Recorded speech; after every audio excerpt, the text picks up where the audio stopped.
Namaskara, Mangaluru. Thanks for being here, celebrating our first ever Zoho Leaks launch in India. How many of you really know that this particular ad that you just now saw was completely made in India? It was conceptualized here. The script was written here. We did hire a production agency to shoot this in the US, but the entire post-production and advertising plan was made in India. And would there be anyone in this room who knows who actually wrote the script for this particular ad? Any guesses? Okay, that is exactly the wrong answer. But anyone else? Sorry? All right. No. Okay, take one more shot. I need to move on a little quickly on this. So, anyone else? No, that is the exact wrong answer. So, all right. No, Rafiq was pretty close, but then the person who actually wrote the script was none other than the MC for the event, Preeti Verma. She's been the one hosting this event today. And well, this is not the only thing that we did, but not to add authenticity to the other offline ads, other offline marketing that we have done. I'd like to have Raju on stage. Me and Raju have been working on marketing for Zoho for quite a long time. And we go back just 15 years. So I think it just makes sense that we let the guy who did the majority of the job speak. Thanks, Shankar. So, by the way, the last shot of that video, it's beautiful, right? That's right in Tenkasi. And so we want to talk about some additional offline campaigns that we have done. This was a billboard, one of the early billboards we put out in San Francisco area. There's a backstory to this. It said Salesforce discount code, right? A few years back, we had a few customers who were evaluating Zoho and Salesforce. And they liked the product, they liked the price. And then they came to us and said, we have a lot of pressure to go with Salesforce, and the price is also right there. And I was curious because typically Salesforce price is 5 times the price of Zoho. And we asked them, how come the price is right? And they said, Salesforce decided to drop their price to match Zoho's price. That was interesting. And we thought that was the one-off case. Few months later, same thing happened. And that kept on repeating. And we said, one, we know that Salesforce is not profitable, even with their exorbitant prices. Said, then maybe why not stick it to them? We said, if they are dropping their prices to match Zoho's prices, let's encourage it, right? Maybe it'll probably go further in red if they keep offering the discount codes and matching Zoho's prices. We said, let's advertise this. So that's how we came up with this billboard. So your Salesforce discount code Zoho, what does that mean? If you're evaluating Zoho and Salesforce, and for whatever reason, whatever crazy reason you decide to go with Salesforce, at least just say that you're also evaluating Zoho and you may go with it just for the price. They will match the price, so take advantage of it. And we have had some people to take advantage of something like this earlier. Recently at the Dreamforce conference, one of the Salesforce existing customer came to us and said, hey, I'm going to the conference, I'm close to a renewal, can you do something? So I said, I gave him the Zoho t-shirt and say, go meet your Salesforce rep with wearing the Zoho t-shirt. And apparently he did get a good discount. So that was the backstory behind this, and it has been pretty popular as well. This is another similar offline event in San Francisco downtown. And it says, smaller events, better software. This bus campaign ran during the Dreamforce event. So Salesforce typically spends $40 to $50 million just on a single event. They do massive events, 70 to 100,000 attendees. But so we just thought maybe we can just play it off of that. And how about just say, and we like smaller events because we like small, intimate events so that we can interact with every single person out there and have a useful and a meaningful conversation. And that's in our philosophy, that's in our culture. And that's why we don't like to put on a massive event. You won't see us doing that. So why not just play off of that and do an ad? And that is how this thing came. And here is another one. This is on a train ride in San Francisco and several other areas near San Francisco. Shankar was doing a presentation, I think, couple of quarters back in one of the sessions, and one of the presentation he had this nice slide that said "lead to deal." I thought that excellently captured our CRM application. I thought, why not take advantage of it? I mean, if you look at it, the lead is the inverse of deal, and it's a nice way to capture it. And Sridhar said, "Hey, Shankar, it's probably too good to just go on a slide. We have to trademark it, and we have to use it at an ad campaign." So we said, "Okay, let's do it." And now this is probably printed in 200, 300 locations, and inside and outside the trains and several other locations as well. This is yet another offline ad we did. All of these were actually done in India. We did not hire an ad agency to come up with these slogans or any of that. Shankar did this. Some of the other guys did some of the other aspects as well. This was another aspect. Yesterday I mentioned that we don't do forced sales, right? And Salesforce is actually known to be doing a lot of forced sale. If you have worked with them, you probably have learned this. You definitely don't want to be sitting in room with their salespeople. So they are known to be doing forced sale. We thought, why not take advantage of it? The first ad that we ever put out had the Salesforce font in there, with the force with a big F and a sale. Couple of months later, we got a love letter from Salesforce. So we changed it a little bit. But this particular thing was at an airport last year during the time of Super Bowl, one of the largest sporting events in US. So a lot of people do come to the Super Bowl, so millions of people show up. So why not just get our brand out there? But then what does Zoho has to do with Super Bowl? Nothing, right? Well, and also the Super Bowl community, the community makes sure that you cannot do any ads that are specific to Super Bowl. So you have to do something different. So we thought we'll do maybe a slight variation. So we said, who really comes to these Super Bowls? A good percentage of them are actually business executives or salespeople who bring in their customers to these gaming events. Well, all these large sales deals are done on a golf course or at these games like these, right? So we said, why not just go there? And they are anyway the target market, and we come up with something like this. So that's how, this is one of the initial ad campaigns, so we used this particular ad and we ran it in Super Bowl. Again, everything is actually done from India. And airports. We do airport ads. Why airports? Who are the people who really travel? It's a lot of business executives travel most of the time, and they do travel frequently. So we thought, how about do some advertising in the airports? And we picked few airports out there initially, about 3 or 4 airports, and we decided to do some branding ads out there. And it certainly worked out. Currently we have airport ads in about 23 airports in US, that is 23 different cities. It's been working out. Actually, we tried doing one in Bangalore this month during the event. It turns out the Bangalore airport is twice as expensive as New York JFK airport. So we dropped the idea. And it turns out the Bangalore billboards are more expensive than the billboards near San Francisco. So we dropped out. It turns out that Bangalore newspaper ads are more expensive than the newspaper ads in US, so we dropped that as well. So, but we are active in all of these. And as I said, all of these are actually made in India.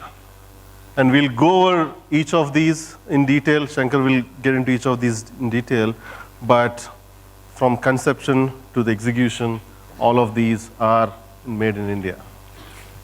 So I'll take this story forward. What is required is to have a due diligence process in place before we embark on all these. Mind you, as you said, everything was actually conceptualized. The ad was, the positioning was determined here. Now, I'll just take a brief, some time, a couple of minutes max, to explain how we went about doing it. Doing an offline marketing is more a mindset thing. It's not that it can't be done being in India. We can actually do it. We can do great things doing in India. We are building great products from India. So it's just a question of having an attitude, a mindset towards doing something. So let me explain now as what are the processes which actually went in for doing these ads. The first that you had seen was the Salesforce discount code Zoho. So that was something which we put in Austin, Texas. And the question is, how did we even choose to do it in Austin, Texas? Why Texas? How do you know where to put in a Texas, in Texas? So what we did was, we looked at our traffic, we looked at our analytics data, we looked at our customer profile that we have, and we found that Texas is where we are getting most of our traffic from. Most of our customers also are in Texas. And Texas is also tech savvy. Perhaps compared to California, it is the second most tech savvy state in the United States. So that was the reason that we chose to do. And we were sure we wanted to do a billboard. So then we looked at Google Maps for traffic analysis. So we analyzed the traffic. If you go to Google Maps and search for traffic in Texas, it will show you the highway-wise split up of traffic volume. And if there's going to be an accident or any problem or a jam, you can see that in the map there itself. So then we decided, okay, jams are good for us. We love jams. As a marketer, yeah, we are from Bangalore, so we also love jams. I'm pretty sure about that, very familiar with it. So we decided, okay, we're going to choose Highway 80. It was having the most amount of jams. Jams give us more time to showcase the ad in front of people, more eyeballs looking at it. So that was how we decided to focus on Freeway 80. But now, so till now, everything was from India. Now there is one small sliver of marketing which requires a local intelligence. Now we had to find someone, a contractor, who would put up the board there in the United States while we are sitting in India. So all it needed was to go online, search for a contractor, negotiate the rates with him, and he goes and executes.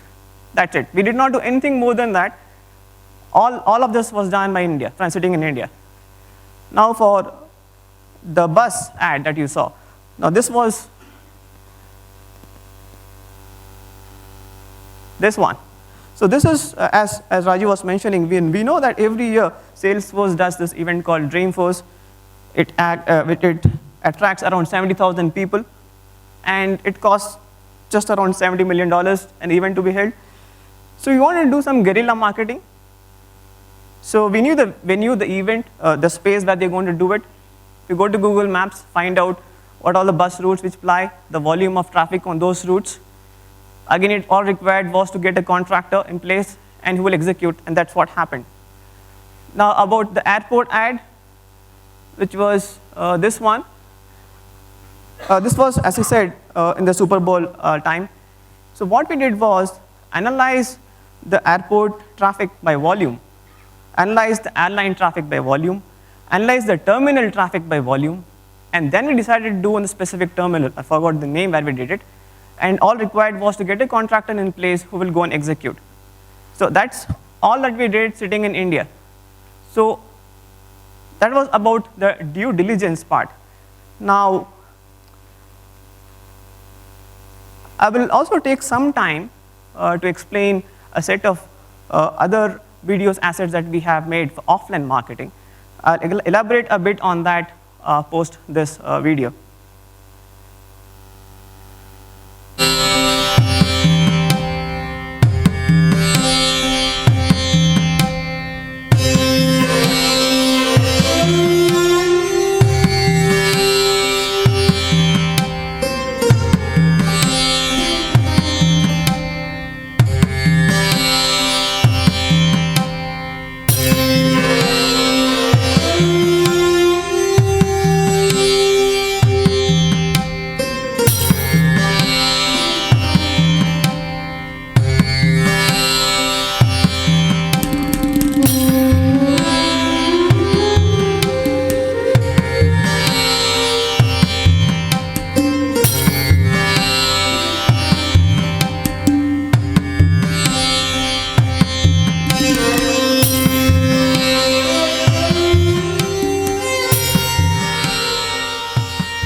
most of the videos, in fact 85% of the videos that you just now saw, it was a collection of videos rather, were completely made in India. There was one place where we saw the 3D animation, and that was the time when we had to use an agency in Romania to do the 3D production for us. And on the case studies part, we have the ability right now to get a case study from people anywhere in the world sitting in India. In fact, a case in point is when we recently sent off, we got a approval from a customer to get a case study from him. The only problem was he was in the United States. And so how do we do this? So Rafiq was the guy handling this. So what he did was he got onto a crowdsourcing platform and to find out if there is someone who we can work with. And the funniest part was there were lots of good guys, but the first guy he spoke to was the one who had that chemistry match with Rafiq. So, and he was reasonably priced. So we said, fine, we'll work with this guy. So this guy takes a plane from Mexico, goes to United States, shoots the videos, sends them back, and we do the post-production here. And even as we speak, we are working on getting 5 more case studies from Latin America and North America, and all with that one guy. And everything is done sitting in India. Now, before you conclude that everything is always rosy, that whatever we have done has been a spectacular success, if at all, let us look at a few more examples of where it becomes a little more interesting. All right, so this was the first ever advertising that we did for Zoho in India. And this was done in Chennai in 2008. So the idea was, how do we get the company to start talking in terms of the brand? Internally, I had this, I had to take responsibility for this because I was the guy on the ground then. There was this lack of a brand. Engineering has this desire always to make new products, but not to think in terms of a brand. And there wasn't any conversation happening in the company about a brand perspective. So, and that's one of the problems. The other problem was that we need to get the word out about Zoho. So we decided to come on this brilliant idea. If any one of you from Chennai, you would find that you will find the ubiquitous auto everywhere in Chennai. Those are different things that you may not have a pleasant experience, but the point is the medium for communication is predominantly the auto. So we chose the auto, and we got this guy to, we negotiated a rate. So we had this, we got the guys, 30 guys, and the only person happy in this is the auto rickshaw guy, all right? But what really is wrong? Can anyone tell me what is wrong with this approach? All right, that's the right part. The answer is the target segment was utterly the one which we did not want to target. It was marketing for the sake of marketing, all right? So that's one. And if things did not really go bad, this is the next one. So this was about having an umbrella. So why did we do this? Again, think about it. So logically speaking, there are only 3 weathers in Chennai, right? Hot, hotter, and hottest. So we took the hottest weather in Chennai, which is on May, and decided to go this live with this. This was in 2009. So the adding insult to injury, this did not really fly off that well. The previous one actually had quite a lot of hectic, intense communications in the office. The only intense communication we have in office, which are non-technical, are for the cricket tournament, which are more passionate. But the previous one happened to trump that as well. But so that was the marketing that actually worked. So coming back to this, I'm not sure if you're able to read what is written there, but let me help you out. The one on the left says phone, mobile, Zoho, all right? This was the best part actually. This was one side of the umbrella. It said monkey, you, and then Zoho.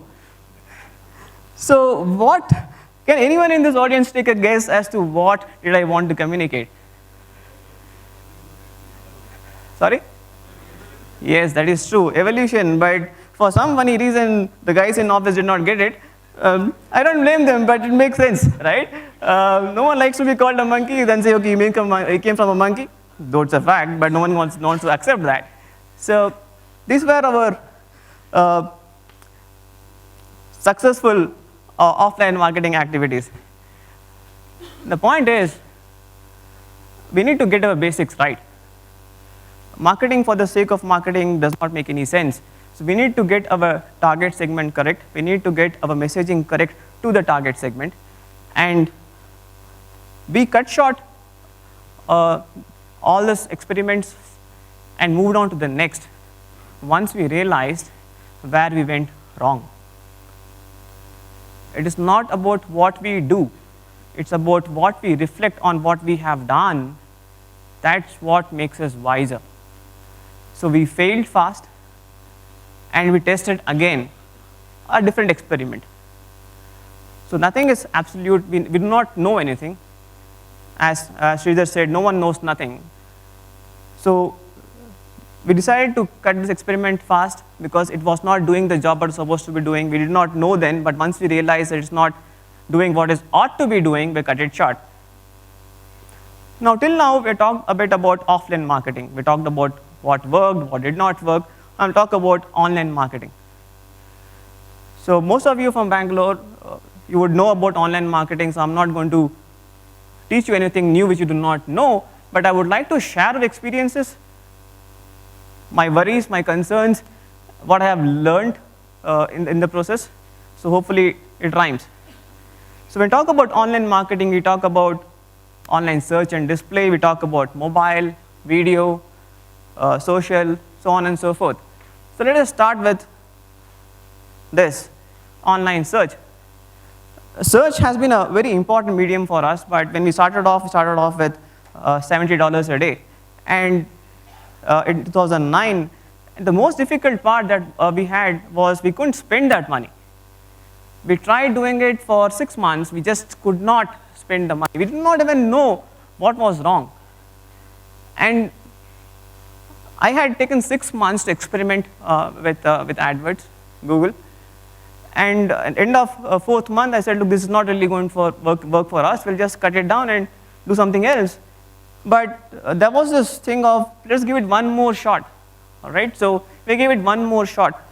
Now, in those 3 or 4 months, we tried a bunch of keyword variations.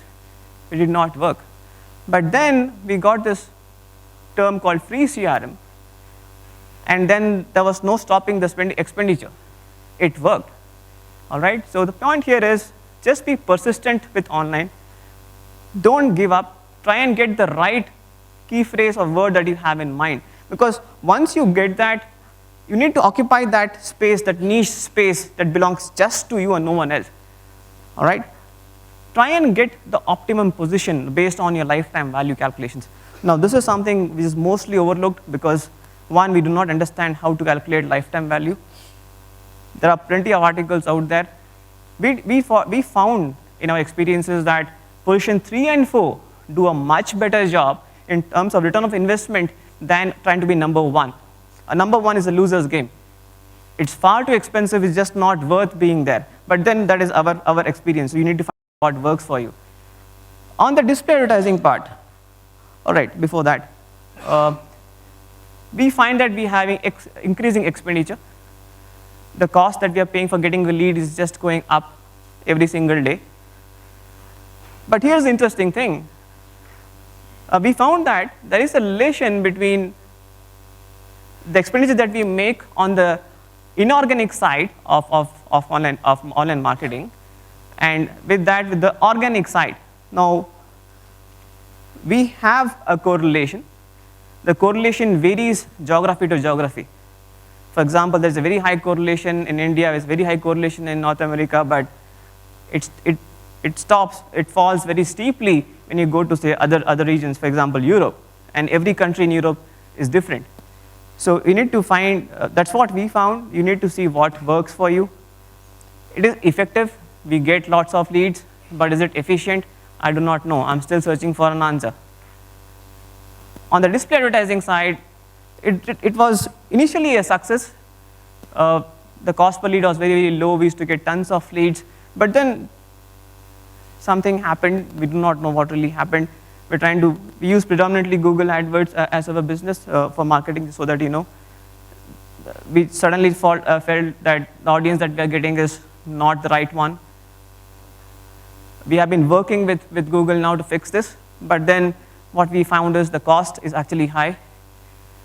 Are the leads that we get from display really worth it? We do not know. That is the reason why we do not know, because we are trying to put our structure in place where we can quantify if the lead which came from, say, AdWords display or AdWords search is really going to be of a different value than which came from organic. I'll elaborate a bit that in the subsequent slides.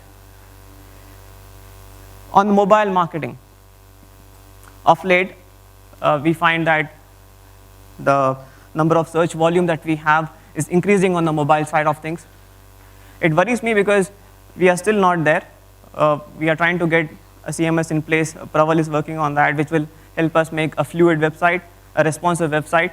And that is the basic thing which you need to have before you actually do a mobile advertising. The leads are plentiful.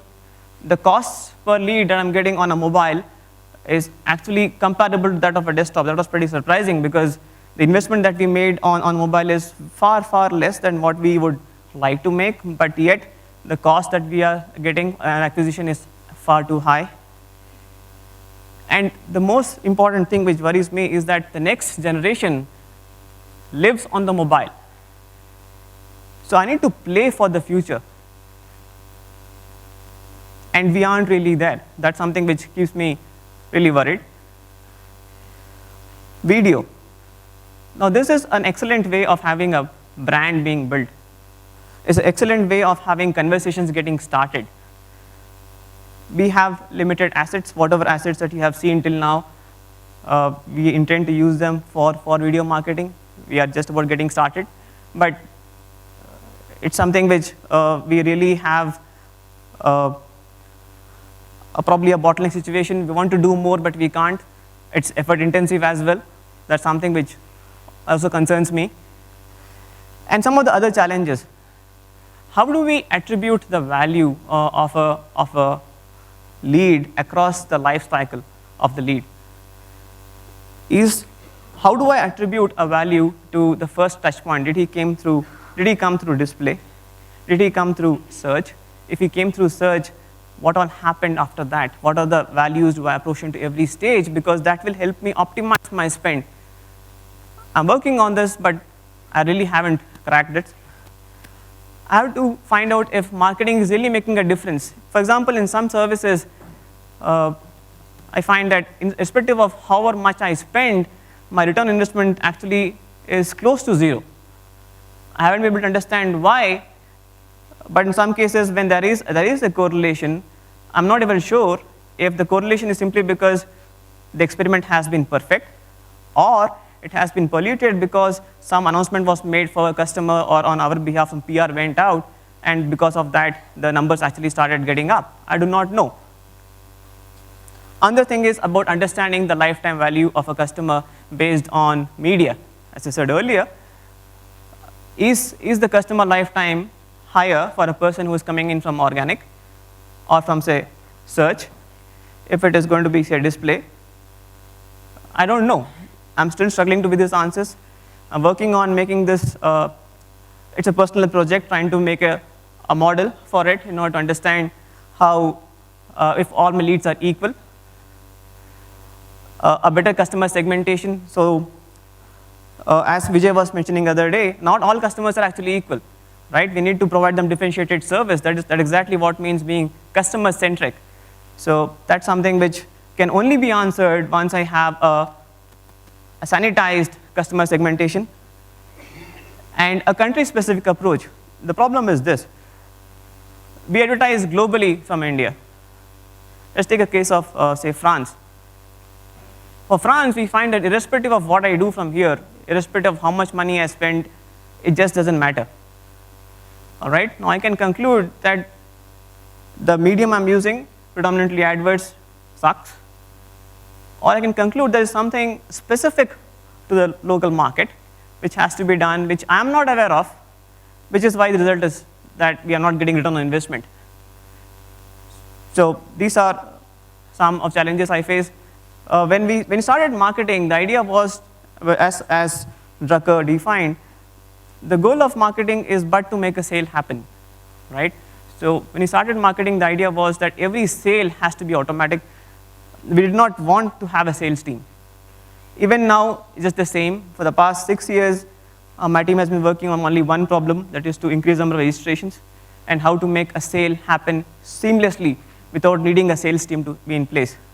Now, reasons for this. The reason is this. For our price points are set $12 or less, sub $50 at max. It doesn't make any sense for having a sales guy in the pipeline because it adds a cost. And it technically would mean that for a sub 50 user deal, there's a cost involved, and I want to have only the sales guys, I only want to have the sales guys involved rather for 100 plus user deals. That makes sense, right? So that's the objective. For those who are curious, how many of the current sales that we have are automatic, I would like to take a guess from the audience. Can you guess what is the amount of percentage of sales which are automatic?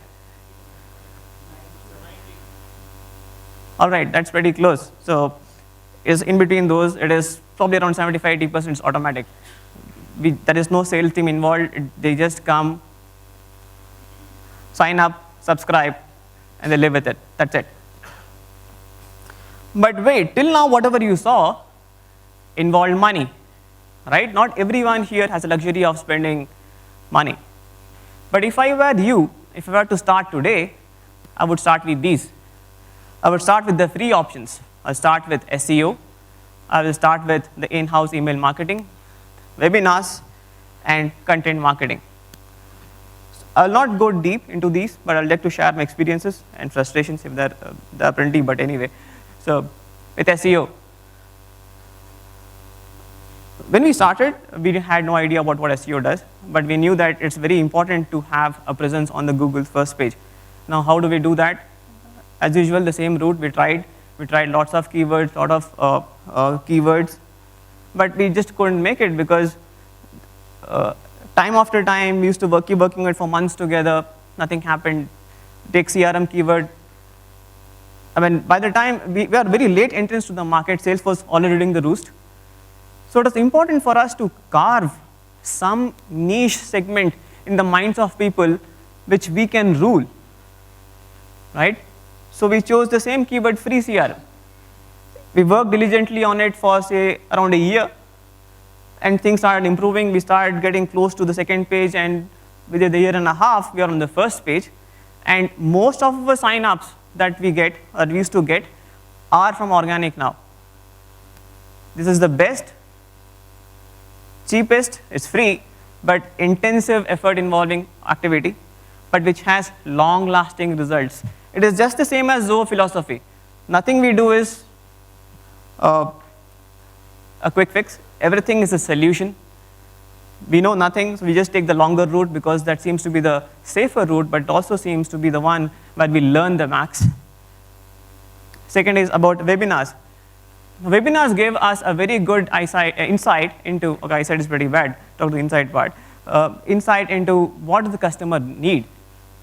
It gives us an opportunity to have a conversation with the customers. Now, all we wanted to have is the chance to talk to the person, to have a live chat with the person, and webinars give us that opportunity, right? So use this as much as possible. About in-house email marketing. I'll tell you a story about this. When we started marketing Zoho CRM, so we figured, we learned how to make a website, how to make an optimized site, what all links should be placed in what all areas, so that the person who comes to the site signs up, is given value for his visit. His sign up is actually smooth.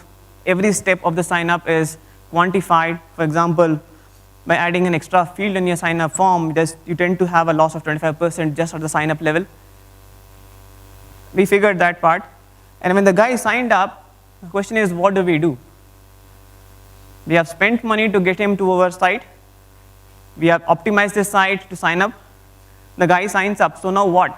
So now we had to get him an experience where he sticks and stays with us. He understands the product. So what did we do? When the guy signs up, we send him an email. The problem was that when we started this, we had around 100, 150 signups a day. we sent a test email, and immediately after the test email got sent out, all hell broke loose actually.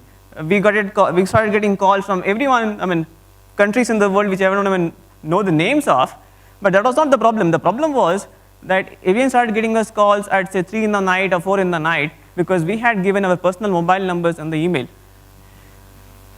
But it was actually funny. It felt heroic to stay awake and do the job. But the point is, even today, the customers who pay us money are the ones who made those 3 or 4 a.m. calls. So our 3 a.m. friends are our current customers and loyal customers. So it is not about what you write, it's about how you state it.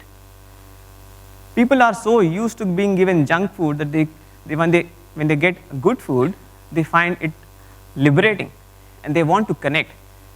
So when you send out emails in the in-house email marketing way, please ensure that you don't send boilerplate emails. Well, it also had a sad ending in the sense that the email which actually generated so much response was quickly tabulated across services, and then you know what happened, right? So it just died. So we actually had stunningly high response rates, but then if you use it too much, you tend to abuse it. So that's what happened. About content marketing. Now, this has been a fairly new phenomenon in Zoho. We have realized that to produce quality content, we need to get some discipline in us. And quality content actually works because it's memorable. And being memorable requires considerable amount of skill. I mean, as Sridhar said earlier, we just keep on doing the same thing again and again. It goes through lots of in-house debates, and then finally we are seeing articles coming up in our blogs, even the posts that we make online, in the Facebook posts, in the Twitter posts. We find that the responses that we are getting for the content that we wrote are very good. People are starting conversation with us. It's cheap, doesn't involve a cost, but yes, it requires a discipline. All right, so till now we saw the online modes, the offline modes, and these are what we have covered, but what do we actually intend to do with these? Essentially, the point is just two. We need to have it for lead generation and for brand building. That's what brand awareness, that's what it actually exists for. Now let us go a little more detail in lead generation. I am already short in time, so I'll wrap it up a little faster. All right, so we look at this. This is the graph that shows how do you get quantity of leads by medium.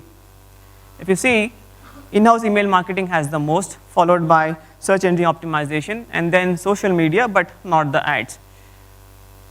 But quantity is not the only segment which matters to us as marketers, right? We also need the quality. So the quality wise, if you see, the in-house email marketing still trumps. It has the highest, the blue part is what we should be concerned about, highest quality of leads. And then you have the search engine optimization, which gives you the next highest set of leads. But mind you, the social media, not the ads part, doesn't give you as much quantity of leads. But wait, that's not what actually matters. We have a third angle to the problem, which is in terms of the cost. Now, cost is a reality we have to deal with, right? So this is how it stacks up. Again, social media, not the ads part, it is the cheapest. But then, do you really want to do this? Again, mind you, this does not. It's not a blanket statement. In our experiences, this is what worked out best. We would suggest that you take this route in order to get max value for your investment. Now I'll talk a bit about brand awareness. So when I talk about brand awareness, we're talking about what did we do in Zoho for handling this brand part. Well, we are just getting started. Whatever you have seen now is the first step towards investing more on brand building in terms of from Zoho. How do we actually quantify a brand building effort? It's not easy. Yes, you can say that 50,000 people saw this ad, this billboard, 300, 400 people attended this event. But does it really translate into sales? I don't know. It might not. So I have numbers at some point in time. I have numbers for the number of clicks, the number of impressions, traffic volume, so on and so forth. But how do I quantify if the resistance to sale has actually reduced because of the brand awareness? I can't. So there is some amount of ambiguity, but then it's the same ambiguity which actually helps you sell more, but you can't quantify it. So ambiguity is there, but it matters. Our efforts have been mostly towards billboards, social media, content marketing, and TV ads. In fact, the ad that you just saw at the beginning of this presentation is currently being edited to suit the US audiences. So you would see more and more of India-specific ads also coming up. Nothing beats word of mouth. All our brand building, all our leads, all our brand building effort, I think it is fair to say, hinges on word of mouth. Now, how does one go about getting good word of mouth? The premise is you need to provide a good product. All right, you provide a good product, so why should anyone use it? Because you give him a free product, which is so good that he actually likes it and starts talking about it to his friends, to his colleagues, to blogs about it, and then you get free publicity. But the same thing can actually go other way around too. If it really sucks, then you know that no amount of money is going to get those guys back.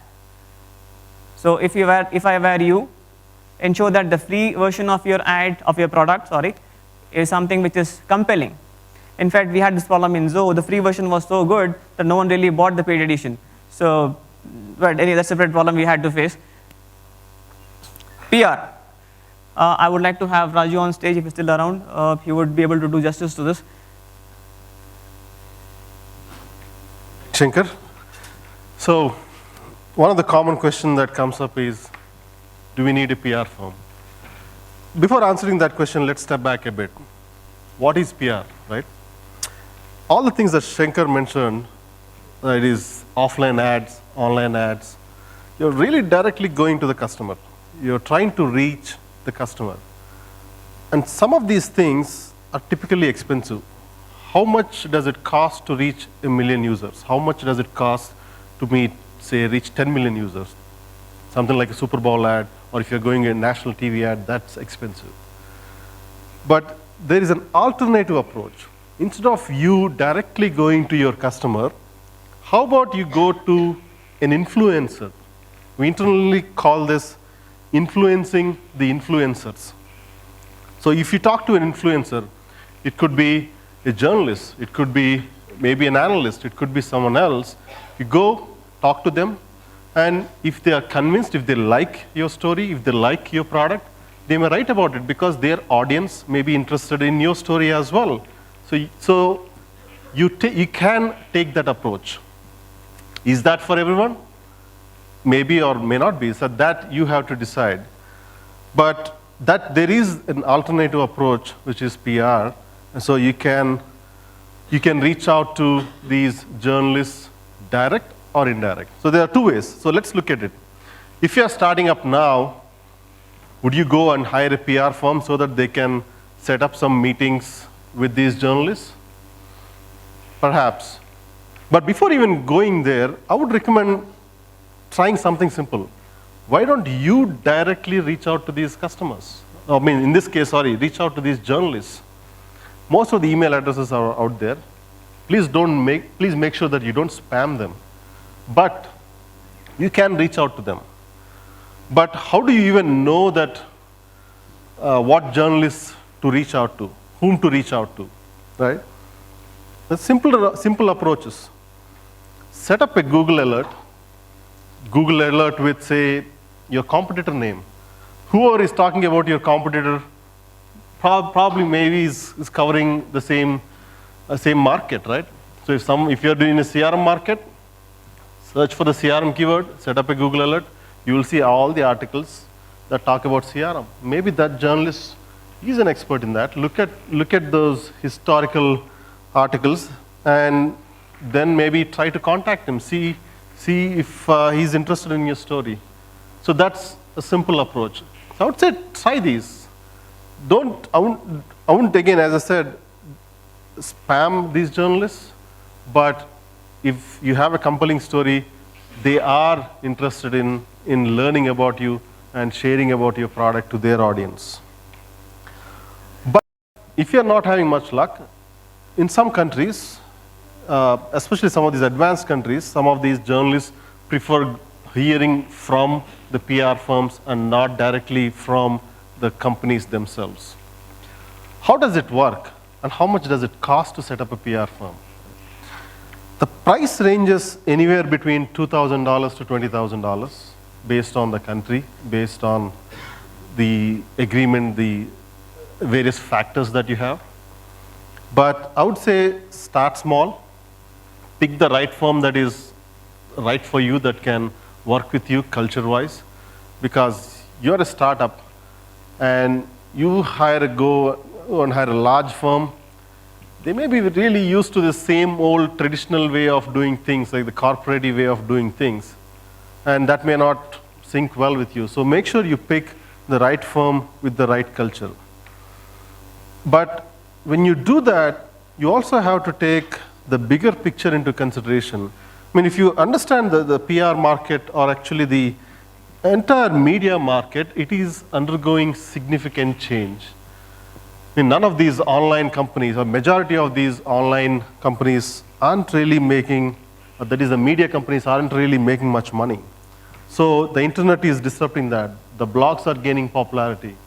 And that is having an impact on the industry itself, the media industry itself. Because they aren't making money, they are having tough time to retain the journalists. And that's why you see a massive churn in that industry. What does that mean? You cannot directly maintain any relation with any journalist long term. And you see that, we see that in US constantly, where you start a dialogue, talk to them, 3 months later, they're no longer with that company, or they are no longer in that industry itself. And we see that every single month.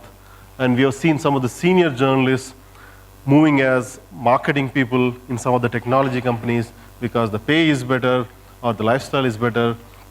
And that industry has more positive or upside to it compared to the media industry. And you should consider that higher level trends before you jump into, put in, say, 10, 20K in media, especially in PR. And there is one other point.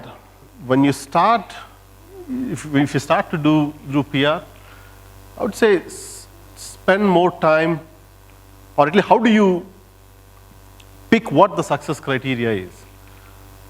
The way I would do it is, the success criteria is based on number of meetings that your PR agency sets up. Whether the journalist writes or not, that depends on your story and how you communicate your story. They cannot control it. It's just based on your product and how you can convince them. But I would say, as long as you find a firm that can get you a lot of meetings, that can put you in front of a lot of media, I think you're good. But one last point, having local presence helps. We do work direct with journalists. We also work with several PR firms. We do have a PR firm in India, one in US, UK, and Japan, and we work with them in parallel. In fact, we use Zoho Connect to make sure that every PR firm and every message, and everyone is on the same page, and the message is consistent across all these geographies. But we have seen something interesting. In areas where we don't have some physical presence, like UK, we don't have a strong physical presence there. And it shows. It shows in some of these PR coverage, activity, meetings, and all of that, because people do prefer learning and knowing about authentic local stories. So it does play a very important role. So we should take all of these into considerations. You may want to, that is just another option that is available. Do not go all the way to the customer. There is also an option called influencing the influencers. So PR could help you there. Thanks, Raju. So thing is, marketing is strategic. It is not half-assed, as you saw with the auto ads or with the umbrella ads. It's not something which you jump to the next shiny tool in the market because it's easy. Easy does not equal right. You have to think through it. More often than not, more often it is a case of a knee-jerk reaction. Okay, we made a product, now let's do some marketing for it. It doesn't work that way. You need to figure out. In fact, I would argue that even to decide to get into a market or the geography segment, marketing is already in the front. You already are involved at that stage. What product to make, how to make it, what is the market needs for that, marketing is already involved. So you need to have marketing embedded with engineering. That's what we do now. Better products do not win. It's about the better perceptions. So it's about trying to create an impression where the person is feeling comfortable buying your product and knows that he's actually going to derive value. We are working towards a branding where it emphasizes on the quality of product. We need to work harder because we are from India, so the perception has to be overcome, and we are working on that. So it's a perception game. It's not about making a better product. Only a few metrics matter. I'll probably take a minute on this because this is something very important. There are only 3 metrics which matter to me. One is traffic, one is registration, and one is sales count. I'm not worried about revenue. Only these 3 metrics matter. Remaining all else, yes, they matter, but they are not a showstopper. But if I do not get these 3 metrics straight, traffic, registrations, and sales count by geography, by medium, then it doesn't make any sense whatever I'm doing. So you need to figure out what really matters for your business. Zoho has 10 million users worldwide, and all of them, I would like to proudly state, is because we have reached them from marketing from India. This is what Zoho is. Just so that you know, we only have 3 marketing people in the United States who got hired probably 6 months back, and everything happens from India. Thank you.